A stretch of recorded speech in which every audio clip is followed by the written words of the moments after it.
Hi, my name is Laura DeSantis, and I'm currently a Master's of Educational Leadership student at Vancouver Island University.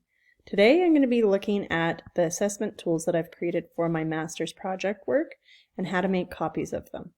So if you would like to use any of my assessment tools that I've created, I would like you to use a copy and not the actual document that I've created.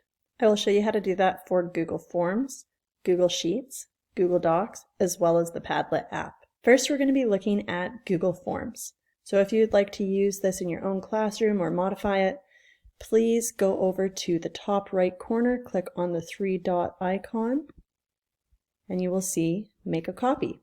Click. Name your copy, whatever you would like.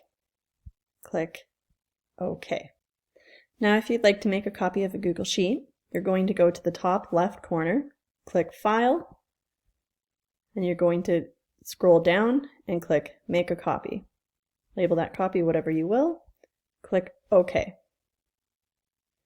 Here we have a Google Doc. It's very similar to making a copy in Google Sheets. You're going to go to the top left. You're going to click on File, and you're going to scroll down and click Make a Copy. Label it what you will.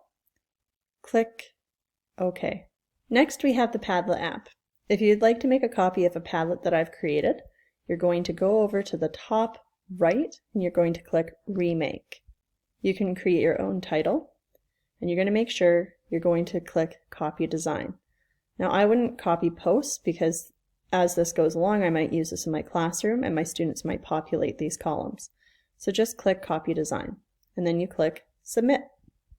If you have any questions or comments about how to use these assessment tools and make copies of them, please don't hesitate to email me at dsantis.laura@gmail.com.